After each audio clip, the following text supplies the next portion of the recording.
Ladies and gentlemen, presenting to you Civil Aviation Minister Jyotiraditya Scindia. Big round of applause for Mr. Jyotiraditya Scindia for gracing the India Economic Conclave. Mr. Jyotiraditya Scindia, 9 years, a lot has been achieved. Are you totally satisfied with the sector that you head in terms of the strides that have been made, 43% passenger traffic above last year's level?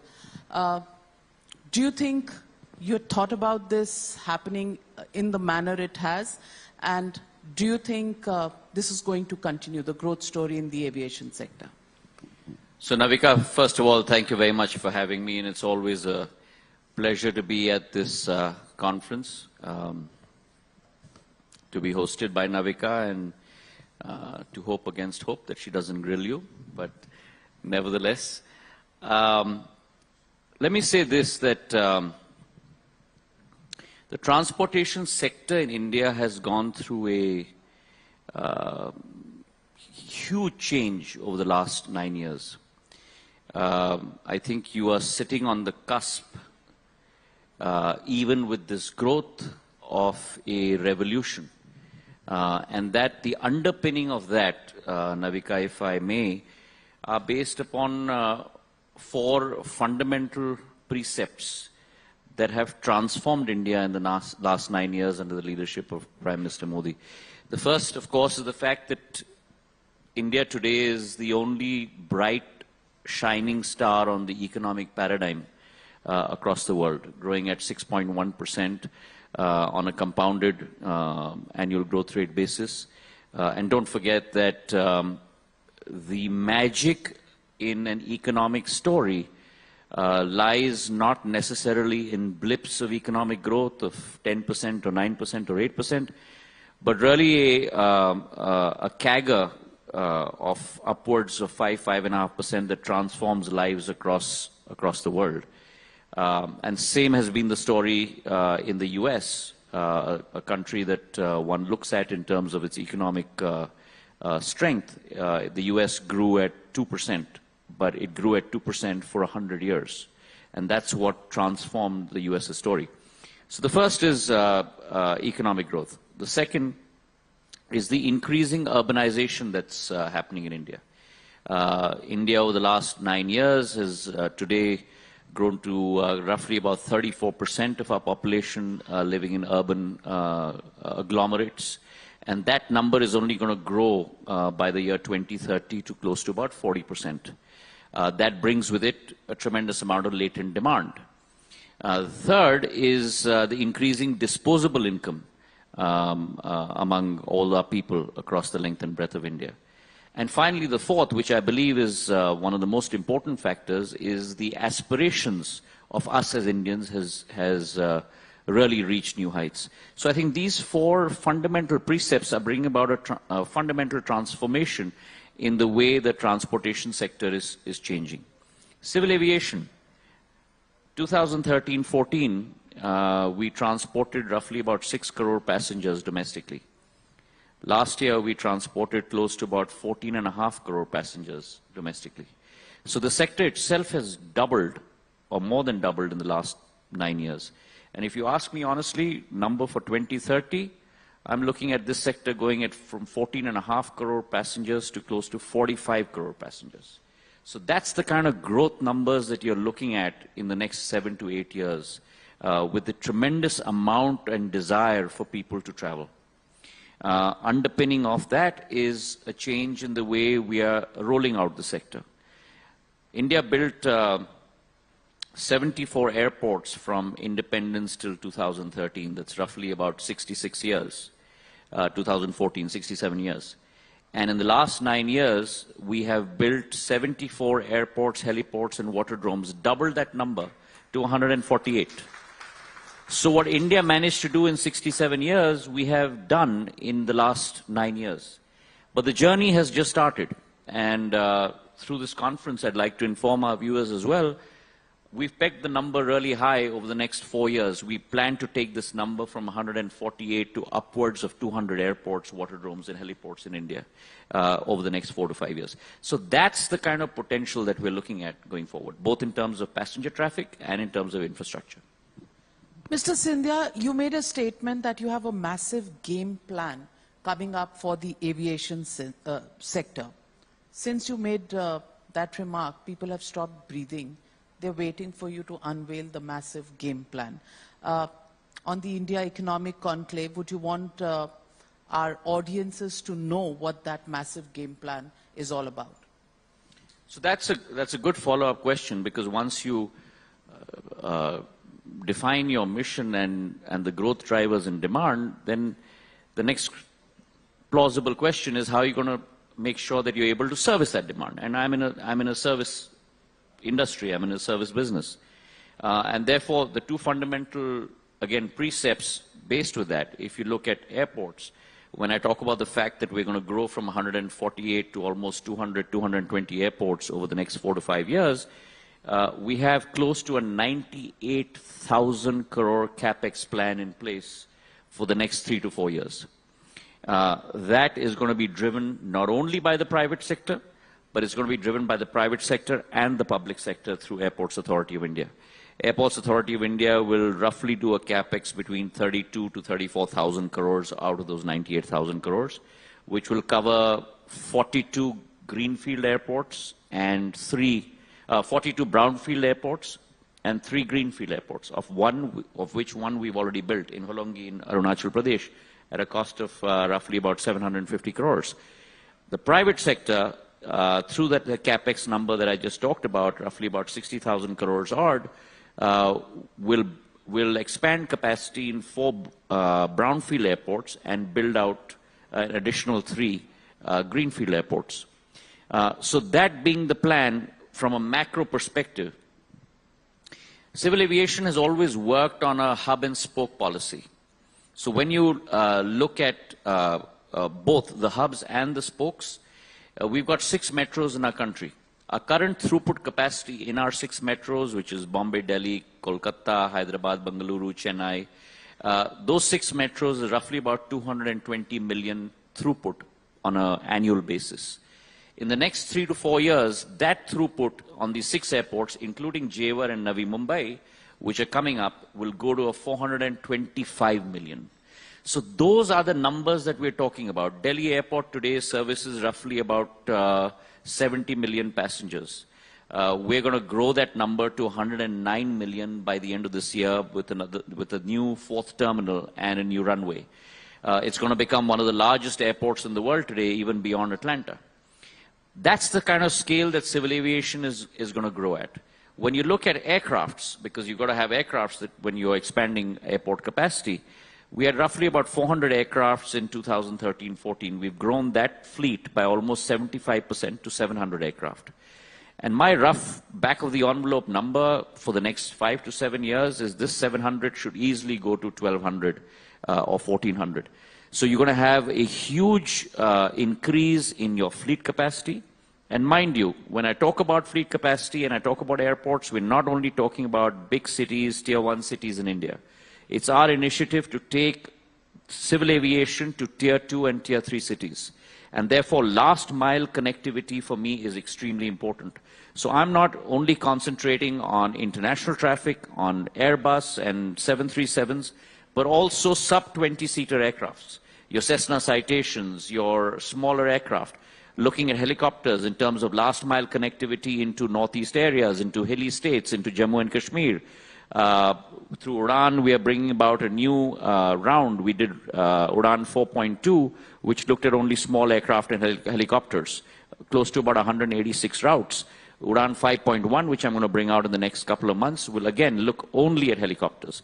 Because taking last mile connectivity down to the grassroots level is one of the PM's most important projects, which we're going to make sure that we deliver on for all our people across the country. Mr. Scindia, let me now ask a Aam Aadmi question.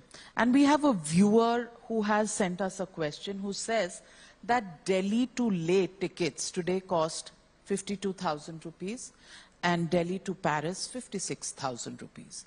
Now, do you think there's any comparison between the ticket prices, especially to some of these routes, which are skyrocketing all the time, and passengers in low-cost airlines, so-called low-cost airlines, have to shell out a huge sum?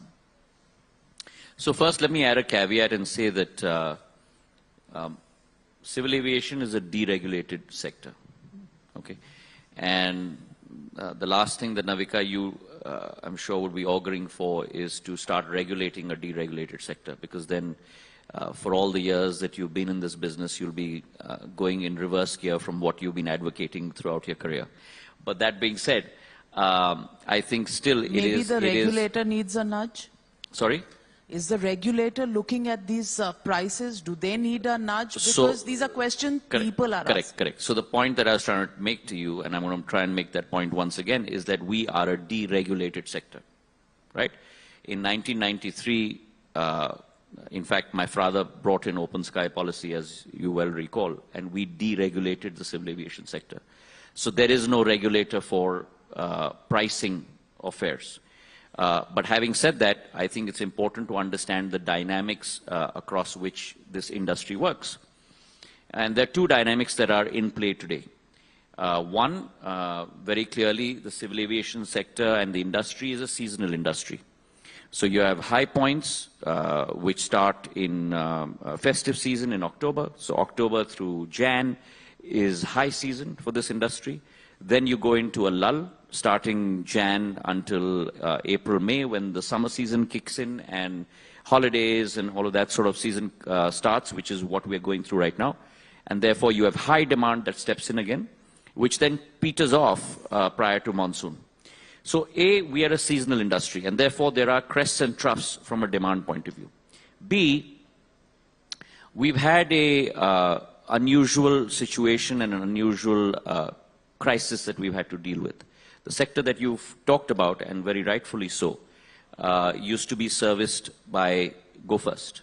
And the very fact that Go First has applied at NLC, to NLCT and has going through its restructuring, which means that there's been a pullback from the 315 odd routes that they were applying, has meant that there has been an excess demand on the routes that they were applying.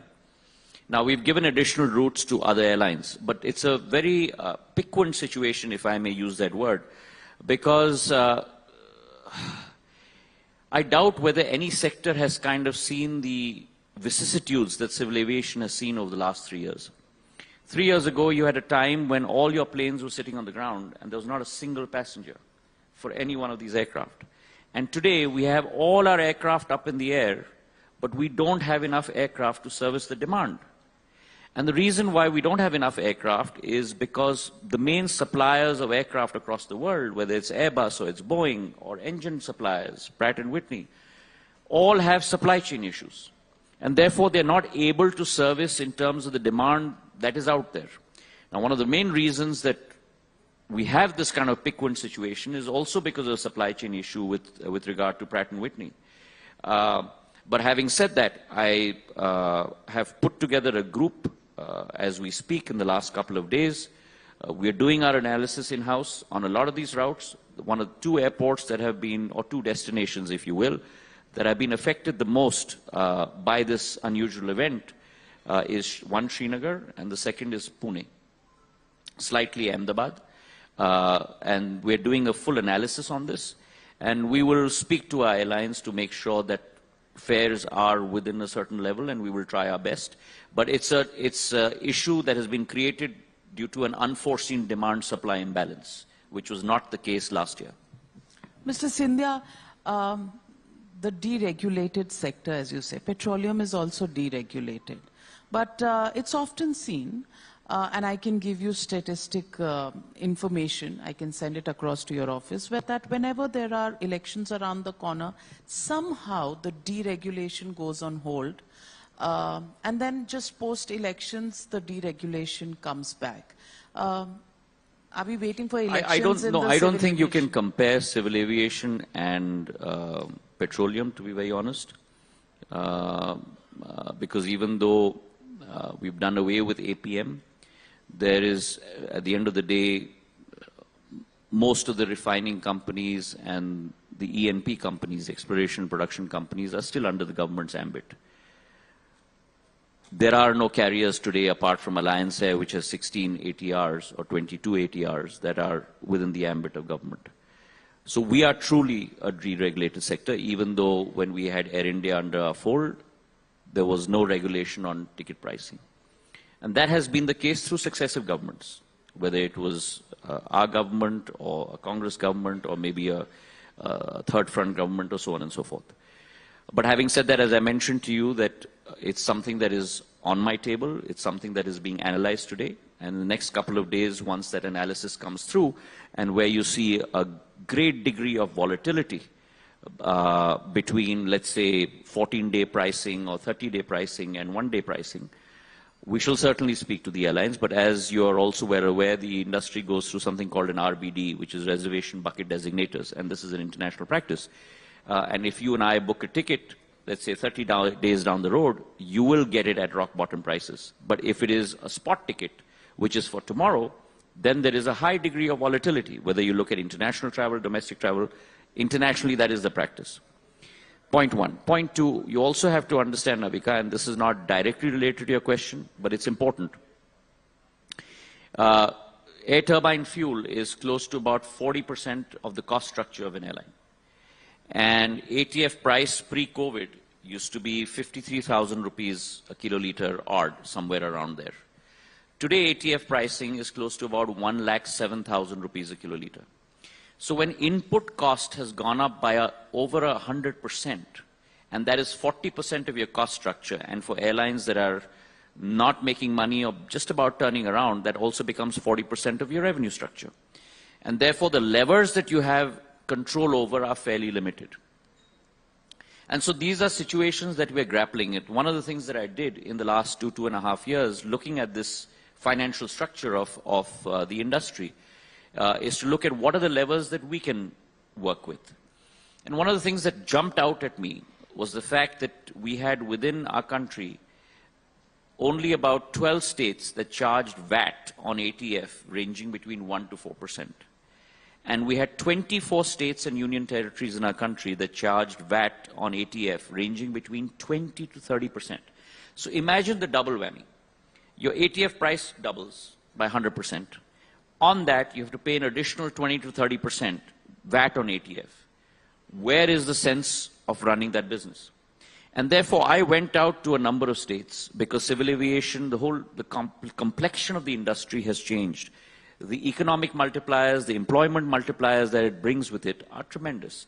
And so we approached every state and union territory over the last 1.5 and 2 years. And I'm really glad to report to you, and through you to our viewers, that 19 states and union territories, on my persistence, on my pleading, and I must thank the chief ministers and the lieutenant governors of those states, big states, small states, island states, hilly states, northern states, southern states, across the board. Opposition states, BJP states? Some opposition states, some BJP states, across the board. All have lowered VAT, 19 states, from 20 to 30% down to 1 to 4%. So a situation where you had a matrix, 12 states low VAT, 24 states high VAT, has now become 31 states low VAT and only 5 states high VAT. Now, I'm urging the other 5 states to come on board. Else, from an economies of scale point of view, they will not get the benefits that other states will get through greater access to civil aviation. Which are these 5 states? Delhi to start with, West Bengal, Tamil Nadu, Assam, and we have one more. I'm missing the name of the 5th, but 5 states in all. Mr. Scindia, the question of... And so through you, I'd like to urge them again, that please come on board. You have a and I know you're very persuasive, right? So an endorsement from Navika in public interest to make sure that flyers get more advantages. You have to come on board because, and honestly speaking, civil aviation, you know, the whole complexion of this industry, 30, 40 years ago, you could only set up an airport and provide air connectivity where there was great economic activity. That paradigm has changed on its head. Today, where you have an airport and air connectivity is where economic activity takes place. The first question an investor asks whenever he visits any state and someone asks him to invest there, what's your airplane connectivity? And the reason, the next question you should ask me is why? And the reason is that in the last 40 years, only one thing has changed. There's only one thing of which we have a surfeit of. And there is no substitute. And that is time. No one today has time. Everyone wants to get from one place to the next in the shortest possible time and come back in the shortest possible time. And therefore, air connectivity has now become no longer a luxury, but a necessity. And therefore, even for states with an economic multiplier of close to 3.5 and an employment multiplier of close to 6.1, today, civil aviation has become the foundation on which economic growth happens across states and across countries. So on behalf of the common people of this country, citizens of this country, I think we will request Mr. Arvind Kejriwal, Ms. Mamta Banerjee, Mr. M.K. Stalin, Mr. Himanta Biswa Sarma, and an unknown fifth chief minister to please listen to... Bihar, sorry, I forgot, Bihar. Nitish Kumar. So 4 out of 5 are opposition rule states. I cannot have Navika on a show saying unknown person. Yeah, because I would have caught the other one and then sent a link. But great. Four of them are opposition rule states. We hope they are listening. And if the citizens of this country are facing problems, then please do listen to this one. Himanta Biswa Sarma, maybe you just need to make a phone call. Oh, I'm at it. Don't trust me, I'm at it. Okay, all right. So let me also ask you, in 2019, we saw one airline going under, Jet Airways, and now Go First. Are we expecting Go First to come up and start running again as they have been saying? And second question related to this is that not allowing the leasing companies to pick up these aircrafts, is it going to upset the Indian markets or their ratings in the long run? So let me respond to that saying first with a caveat that it's not my remit to get into a contractual issue between two parties. And clearly there is a contractual issue here. But having said that, I do find it slightly strange and rather unpalatable, if you will, that an airline whose fleet is roughly about 58 to 60 aircraft has close to 50% of its fleet on AOG position, aircraft on ground, so grounded. And the reason why they're grounded is because the engines are not serviceable. Now, it's a sub judice issue as to who's at fault, and so therefore I don't want to get into that. But clearly, there is a situation that has developed within our market, which is a huge burgeoning market, as I've just explained to you, where, ironically or strangely, most of the aircrafts that are on ground belong to one engine manufacturer. And that, to me, is an issue of concern. And we have spoken with that engine manufacturer that India is not a country where we can afford to have our planes on the ground, especially looking at the demand numbers. Pre-COVID, we hit a high of 425,000 on a particular day. This year, successively, we've hit a new high of 456,000 on a daily basis, ranging between 370 to 390, 400, 420. And therefore, I'm looking at forecasting this demand this festive season, Navika, to maybe even touch 5 lakhs. And therefore, we need every aircraft in India in the air. As far as what is in store for Go First going forward, we had written to them in the 3rd week of May, saying, please come up with your restructuring plan so that we can evaluate it and assess it and come back to you. They came back to us with something, I believe, on the 25th of May. We have looked at that document. We've identified the loopholes, what needs to be worked at by them, and we are waiting for a revert from them. But I certainly hope they're up in the air as soon as possible.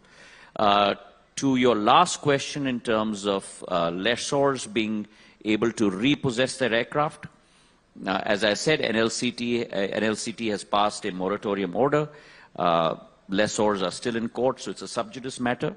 But we are doing our work from a regulatory side in terms of putting together the international framework to make sure that lessors are also well protected. Mr. Scindia, 9 years and yesterday the growth numbers that have come in, 7.2% GDP growth, which has proved wrong some of the renowned economists like Mr. Raghuram Rajan, who said India would find it difficult to surpass the 5% growth number. And of course, the statements being made by Mr. Rahul Gandhi in the United States about how India is bad on every possible count. Why are you not able to convince the opposition, number one? And why do you think some of these economists still do not see India as a bright spot? Well, if you want me to put it succinctly, we can only convince those who are open and willing to be convinced. We cannot convince those who have a closed mind due to their own self-servicing ideologies and philosophies. If you look at India's story over the last 9 years and you look at the transformation for you and I as a common person, whether it's on the infrastructure basis, whether it's on social welfare schemes, whether it is in terms of connectivity, whether it is in terms of eradicating middlemen and corruption. I remember there was a statement by a famous opposition leader who said that every rupee that is sent from the center, only 15 paise reaches the common man. And today you have in place a leader within India where at the touch of a button from Delhi, if it's 6,000 rupees as Pradhan Mantri Kisan Samman Nidhi going into the bank account of a farmer sitting in Bamori district in Guna, for example, that money reaches electronically in that instant into that person's account. That kind of transparency was never heard of in India. The fact that you've created 50 crore Jan Dhan accounts in India, the fact that you've got a UPI transfer interface. Look at what we went through COVID. The whole world was never prepared for what happened. And it's only within India that when you got 220 crore vaccinations done in a country of this size, impossible by any standards across the world. And every single person in a city like New York and in a city like London, you went into a hospital to get a vaccination, and people would write down your name on a chit, Navika Kumar, age so-and-so, given a vaccination so-and-so, and a pencil piece of paper was handed over to patients. In India, digitally, electronically, you got a COVID certificate on your mobile. Was that ever possible 9 years ago? Now, if people refuse to see this, if people label a vaccine as a BJP vaccine, or the fact that it has non-vegetarian meat in it, and then 3 months later you see the same people lining themselves outside a vaccination center to get a vaccine themselves, that speaks of the hypocrisy of these people.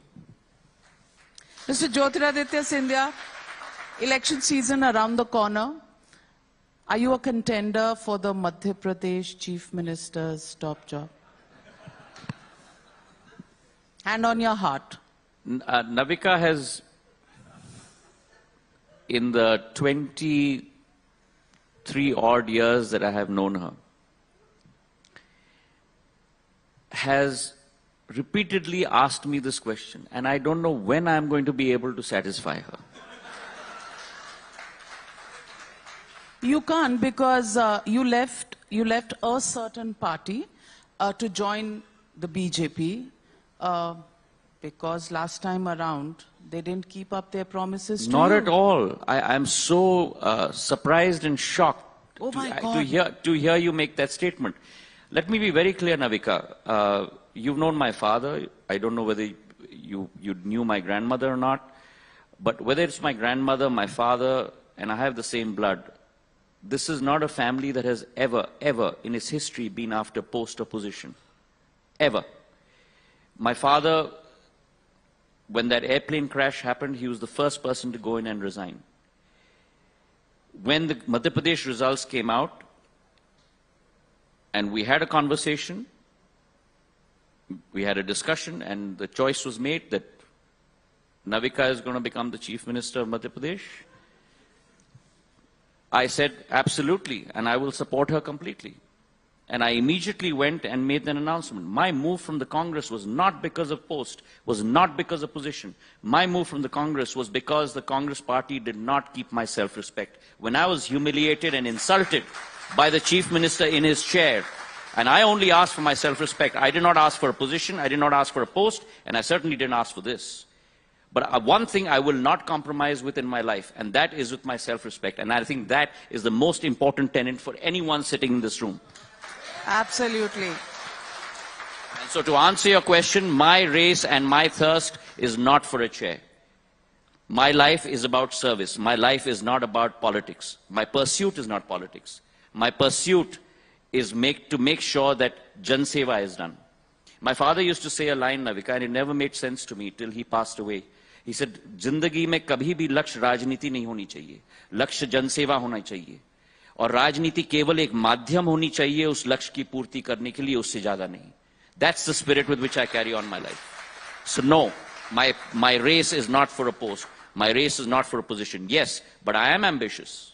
And there's nothing wrong with being ambitious. I'm ambitious for my people. I'm ambitious for development. I'm ambitious for progress. So my thirst is for what projects can I take to my region? How can I change the lives of people? If I've been given a responsibility, and the responsibility I've been given today by the Prime Minister of our country for civil aviation, what can I do to make sure that this area transforms itself in the period that I'm in command? That's the religiousness with which I work. Last, considering you've spoken from the heart, I want to ask you, how different is it in this government than it was in the earlier government where you were a part of that government as well? And 2024, how do you see, with the recent victory in Karnataka, the opposition seems to think that it's a done deal and they're back in the game for 2024. How do you see politics shaping up over the next few months? Your first part of the question was what? 2024, you worked on both sides with both governments. Let me say it's a completely different transformation. If you ask me the one thing that is completely and starkly different, or let me say two things. One, meritocracy. Two, result-driven organization. And so my experience prior to politics was like you, I was in the private sector. I was a banker for 6.5 years. And the adherence to timelines, the adherence to delivery, the adherence to making sure that execution according to a certain plan is in place, that's what I had been trained for in those six years. And I've had the good fortune and the privilege to work under a Prime Minister that is completely and totally focused on timelines and making sure things get done in the specific period that's been announced. One of the constant refrains that when we discuss about ideas and new ways of doing things is that we have, and successive governments before us, have put in place enough policies. What we need to concentrate on is 100% saturation of every single policy that we have brought out. Until every single human being in this country gets the benefit of that scheme, we've got to keep at it. And that's the ferocity with which every person in this government under the PM's leadership is working. As far as election results are concerned and the recent result in Karnataka, I mean, every state goes through its crests and its troughs for every single political party. The Congress has won in Karnataka. I wish them the very best. I hope they deliver on their promises. But let me say this, that the Bharatiya Janata Party is extremely committed to its resolve of making sure that we transform India. We transform India for each and every one of 140 crore people across the length and breadth of this country. And our ambition is to ensure that India today, which was at number 11 in terms of economic growth across the world in 2014, today it's at number 5. By 2030, our target is it should be at number 3. And before our journey is completed between Amrit Kal and Shatabdi Kal, India must be at number 1 in the world.